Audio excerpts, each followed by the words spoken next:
have we seen, like in other sectors, the kind of that difference that used to be there between Dublin and regional salaries disappear? Is that a thing of the past now? No, I think it's still too soon to be saying it's a thing of the past. I do think that it's something on everybody's mind at the moment. There's Mm. plenty of people that I've spoken to.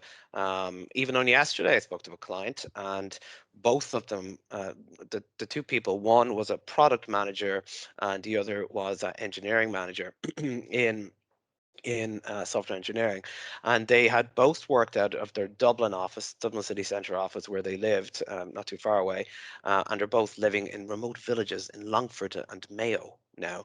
Okay. Because why not? Yeah. The rent in Yeah. Dublin is extortionate, so we are seeing that kind of that question now, that difference between regional and Dublin salaries. We are seeing that to blur, and it's going to get to the point where employers are going to look at that. And they already are in the US.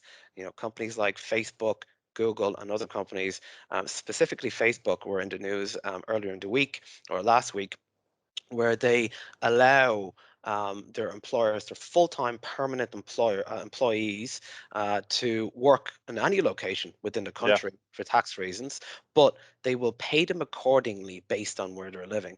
Now that as a Pandora's box of ethics and conversations that I think is going to take quite a while to iron Yeah. out. But I think with all of that, as people realize I can work from home full time or 1 or 2 days a week, they're going to move somewhere that makes more Mm. commercial sense for them to move. Yeah. I think everybody is potentially thinking about that.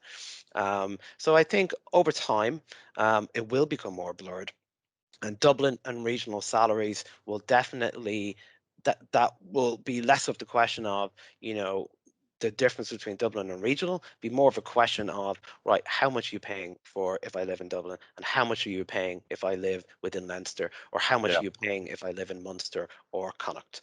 So Okay. there's a lot more conversation to be had around that, I think. Okay.